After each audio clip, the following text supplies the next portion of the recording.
మీరు ఇందాక దేవుడిని నమ్ముతున్నాను అన్నారు. ఇప్పుడు చెప్తున్న స్టోరీస్ థియరీస్ అన్ని నేను అదే చెప్తున్నా.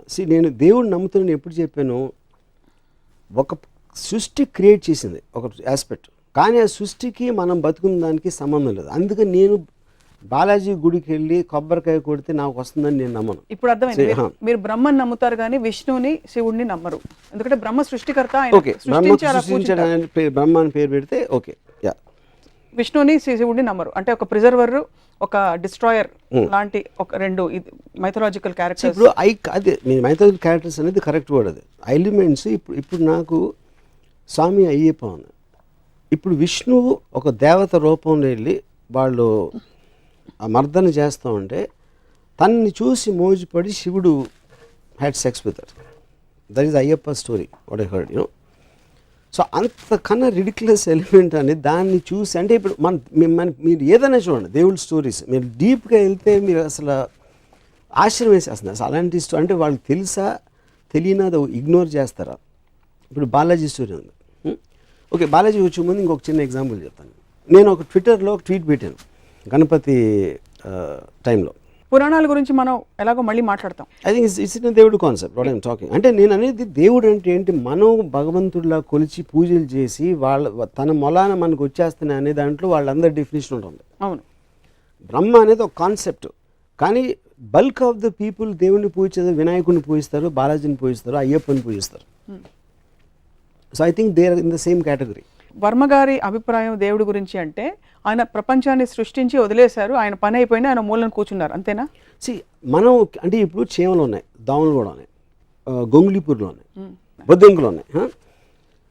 బొద్దింకలు ఎందుకు క్రియేట్ చేశారు? మనకి జలుబిచ్చే వైరస్ని ఎందుకు క్రియేట్ చేశాడు?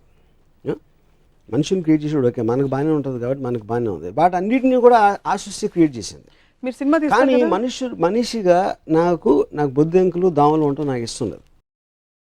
కానీ సృష్టి క్రియేట్, ఎందుకంటే నాతో సంబంధం లేకుండా తన ఇష్టం వచ్చినట్టు రకరకాల జీవరాశిని సృష్టించి పడేసాడు దేవుడు. ఓకే, సో అప్పుడు ఆ దేవుడికి నన్ను ఒక్కడనే బాగా చూసుకో, మిగతా అందరినీ పక్కన పెట్టేసి మిగతా జీవరాశులు అందరూ నాకు ఎందుకు అని కొబ్బరిగా కొట్టేస్తే నా పని చూసుకో అనే మనస్తత్వాన్ని దాని గురించి మాట్లాడుతున్నాను. సో ఇది భక్తులతో మీకు ప్రాబ్లం, దేవుడితో కాదైతే మీకు 100% మీకు భక్తులతో ప్రాబ్లం. రెండోది, మీరు జీవరాశులు ఎందుకు జలుబిచ్చే వైరస్ని క్రియేట్ చేస్తారంటే మీరు సినిమా తీస్తారు, కేవలం ఒక పోలీస్ని పెడితే సైకో మీరు సినిమా తీయచ్చు, మీరు సీరియల్ కిల్లర్ మీరు సినిమా తీయచ్చు. పోలీసులకు పని ఇవ్వాలంటే సీరియల్ కిల్లర్స్ ఉండాలి. కరెక్ట్. అలా మీకు పని పెట్టాలంటే, మనకు పని పెట్టాలంటే దేవుడు అన్ని రకాల జీవరాశుల్ని పెట్టి ఒక it's a play of various characters. You are speaking for him. What his intention is I don't know. You are putting words into God's mouth. Yeah. So, but it again still my answer stands for it. Whatever his intention is, he created. ఏది స్పెషల్గా చూడాల్సిన దాని అవసరం దానికి లేదు, at least ఆ ఉద్దేశం లేదని చాలా క్లియర్గా తెలిసిపోతుంది. లేదంటారా? 100%. ఎందుకంటే ఇప్పుడు ఒక సునామీ వస్తుందండి, అది ఏమి విచేస్తాను లేకుండా మొత్తం అన్ని రిలీజియన్ ఆడవాళ్ళని పిల్లల్ని అందరినీ చంపుకుండా పోయింది. 2006లో 2.5 lakh పీపుల్ చచ్చిపోయారు. ఆ 2.5 lakh పీపుల్ ఒక కామన్ ఎలిమెంట్ ఆఫ్ ఉంటుంది అనేది నేను నమ్మను. దాని తర్వాత may their souls rest at peace అంటారు ఎవరు మనోళ్ళు. ఏది చేసింది యాక్ట్ ఆఫ్ గాడ్ అని లీగల్ డెఫినేషన్ ఉంది. Any kind of a natural calamity is called act of God. That is actual definition legally speaking. Okay, దేవుడు సృష్టించిన దాని వల్ల జరిగినది. అది జరిగినప్పుడు మీరు మీ మేనేజర్ తప్పు చేస్తాడు, లేకపోతే మీ గవర్నమెంట్ తప్పు చేస్తుంది, లేకపోతే మీ ఇంట్లో ఎవరో తప్పు చేస్తే మీరు ఇమ్మీడియట్గా కోపం వస్తుంది. దానివల్ల ఒక హామ్ క్రియేట్ అయినప్పుడు అంత పెద్ద హామ్ క్రియేట్ చేసిన దేవుడిని మాత్రం మీరు బ్లేమ్ చేయరు. ఎందుకు? భయం. ఎందుకంటే మీకు ఆఫీస్లో మేనేజర్ మారితే ఇంకోటి వస్తాడు, గవర్నమెంట్ మారితే ఇంకో గవర్నమెంట్ రావచ్చు, కానీ దేవుడు మారితే ఇంకెవడో రాలేడు. కాబట్టి ఆ ఒక్క హోప్ ఉండాలి. కాబట్టి భయంతో దేవుడిని మాత్రం ఎప్పుడు బ్లేమ్ చేయరు. సో నేను మళ్ళీ నేను చెప్పేది ఏంటంటే, దేవుడు అనేది క్రియేటర్, మీరు బ్రహ్మ అనండి, దేవుడు అనండి, ఏదన్నానండి, that is not to be debatable. Because ఏదో ఒకటి క్రియేట్ చేసి ఉండాలి. వాట్ ఎవర్ దానికి షేప్ ఉందా, ఫామ్ ఉందా, whatever the scientific origin అనేది, all of them are coming under one definition. నమ్మే వాళ్ళ గురించి మాట్లాడుతున్నాను. So that is what I'm saying. I don't believe in the devotees aspect. వాళ్ళకి ఏం అర్థం అవుతుంది దాని గురించి. భక్తులు దేవుడితో పెట్టుకునే ఈక్వేషన్ మీద మీకు చిరాకేస్తుంది. చిరాకు is not the right word. I find it funny. మీరు ఎలాంటి ఈక్వేషన్ పెట్టుకుంటారు దేవుడితో? ఎప్పుడైనా అసలు తలుచుకుంటారు? అబ్సల్యూట్గా. బికాజ్ ఐ స్ట్రాంగ్లీ నేను బిలీవ్ చేస్తాను దేవుడి స్కీమ్లో నేను లేను. కాదు, క్వశ్చన్ అది కాదు. Is too big. అంటే ఇట్ ఎలా ఉంటుందంటే, అది ఇప్పుడు ఇక్కడ చీమలు తిరుగుతూ ఉంటాయండి. ఆ చీమలు మ్యాక్సిమం నేను నడిచేటప్పుడు నాకు కనిపించకపోతే తొక్కి వెళ్ళిపోతాను, లేకపోతే చీపుతో ఊడ్చేస్తాను. దానికన్నా నాకు చీమలకి ఏం కనెక్షన్ లేదు. చీమ గురించి నేను ఆలోచిస్తున్నాను అనుకుంటే ఎంత మూర్ఖత్వమో, ఏ మనిషి కూడా దేవుడు నా గురించి ఆలోచన అంతే మూర్ఖత్వం. You feel God doesn't think about you. No.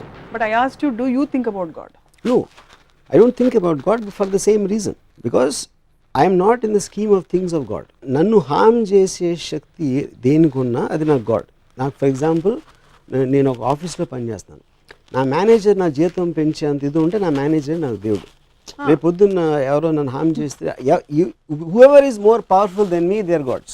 In that particular situation, in that particular situation, context లో. మరి పర్లేదు, దేవుడు మీకు చాలా యాక్చువల్లీ గొప్ప ఫిలాసఫీ. ఎందుకంటే దేవుడు మనిషి రూపంలో వచ్చి అనేక విధాలు హెల్ప్ చేస్తాడని కూడా అంటారు. సో రేపు గబుక్కుమని మీరు ఎక్కడైనా వరదల్లో చిక్కుకుపోతే మీకు ఎవరైనా బోట్ పంపిస్తే బోట్ నడిపేవాడు దేవుడు మీకు. మరి అలా చేసినోడు చాలా మంది ముంచి చంపేస్తాడు. దాని సంగతి ఏంటి? అది వాళ్ళు చూసుకుంటారు కదా. చూసుకుంటూ క్వశ్చన్ కాదు. ఇప్పుడు ఆ బిలీఫ్ తోటే మమ్మల్ని చేస్తాడన్న బిలీఫ్ తోటే అందరూ చేస్తారు. నేను అలాంటి దాంట్లో నేను టైం వేస్ట్ చేయను. నా కెపాసిటీలో నేను చేయగలిగితే చేస్తాను, కానీ ఎవడో వచ్చి ఏదో చేస్తాడు అనేది నేను నమ్మను. అది నేను చెప్పేది. చాలామంది చాలా బలమైన వారి అనుభవాలని పబ్లిక్గా చాలాసార్లు చెప్పారు, పుస్తకాలు రాశారు. దట్ నాకు దేవుడు కనిపించాడు, నేను ఇలా కోరుకుంటే ఇలా అయింది నాకు, లేకపోతే నేను ఇలాగా 7 వారాలు ఉపవాసం ఉన్న తర్వాత దేవుడు నాకు ఇలా మార్పు వచ్చింది. వాటన్నిటిని ఎలా ఎక్స్ప్లెయిన్? ఇప్పుడు మా కజిన్ ఒకడు నాకు చెప్పాడు, రామ అంతకుముందు నేను నమ్మేవాడిని కాదు, ఒకరోజు నేను సముద్రంలో ఈత కొడతా ఉంటే ఆల్మోస్ట్ చచ్చిపోయాడిని, లోపల కరెంట్ లాక్కి వెళ్ళిపోతుంది, మళ్ళీ సడన్గా ఏదో మిరేకిల్ జరిగి నేను బయటకు వచ్చేసాను, అప్పటి నుంచి భక్తుడిని అయిపోయాను అన్నాడు. అప్పుడు నేను ఆడితే ఏమన్నానంటే, అప్పుడు వాళ్ళు నోటి దగ్గర కూడి చెడగొట్టినందుకు చేపలని నాస్తికులు అయిపోవచ్చా అన్న. ఎందుకంటే నువ్వు చచ్చిపోయింటే ఆ చేపలు నేను తినేసి, చేపలు కూడా జీవులే, అవి కూడా భగవంతుడే సృష్టించాడు. అలాంటప్పుడు నువ్వు నోటి దగ్గర కూడి తీసేసినట్టే కదా దేవుడు నేను బతికేసి. సో నీకు పార్షియాలిటీ చూపించి వాళ్ళకి అన్యాయం చేసినందుకు ఆ చేపలని నాస్తికులు అయితే కరెక్టా అన్న. సో పాయింట్ అనేది, ఏది జరిగినా someone will benefit, someone won't benefit. మీరు తిరుపతికి వెళ్ళి నాకు ₹1,00,000 డబ్బులు కావాలి మీరు చేసేని కొబ్బరికాయ కొడితే ఆ ₹1,00,000 ఎవరు జేబు నుంచి వస్తాయి, పుట్టిరావు, అది మళ్ళీ క్రియేట్ చేయరు ఎవరు. సో ఒకటి లాభం ఇంకోటి నష్టం అవుతుంది, ఇంకోటి లాభం ఇంకోటి నష్టం అవుతుంది. So that is the order of nature and balance. బాగుంది, అంతవరకు ఓకే, కన్విన్స్డ్. ఎవరికి లాభం ఎవరికి నష్టం అనే అంశాన్ని వాట్ గవర్న్స్ ఇట్ మీ దృష్టిలో? ఆర్డర్ అనే నష్టం అనేది మనం సెల్ఫ్ క్రియేటెడ్ దాంట్లో చేసాం. మనుషులు ఒక పర్టికులర్ టైంలో యానిమల్స్, దాని నుంచి ఒక ఫేజ్లో ఒక సోషల్ ఆంప్లెక్స్, చీమల నుంచి మనం complex and more advance form అవ్వచ్చు. ఒక సోషల్ ఆస్పెక్ట్లో రూల్స్ రెగ్యులేషన్స్ పెట్టుకుని సోషల్ వాల్యూస్, రిలీజన్ ఇలాంటి ఆస్పెక్ట్స్ తోటి మనం నిర్ణయిస్తాం మంచి చెడు, కష్టం నష్టం అనే అదే complexity of society. That is not directly related to God.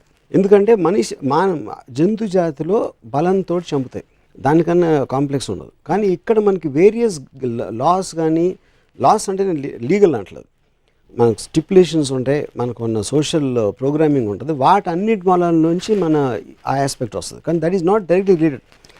ఆ సొసైటీ మనం ఫామ్ చేసాం కాబట్టి ఇప్పుడు ఇంత అడ్వాన్స్ అయ్యాం. But I don't think that is related to God. It's not related to God at all. అంటే నేను మళ్ళీ అంటే అదే, ఇప్పుడు యానిమల్స్లో ప్యాక్ యానిమల్స్ ఉంటాయి. ఒక యానిమల్ ఏమో దానం చదివి నడుస్తుంది, లోన్ యానిమల్స్. చీమలకు ఒక సొసైటీ ఉంటుంది, అలాగే తేనెటీగలకు ఉండొచ్చు, అలాగే మనుషులకు ఉండొచ్చు.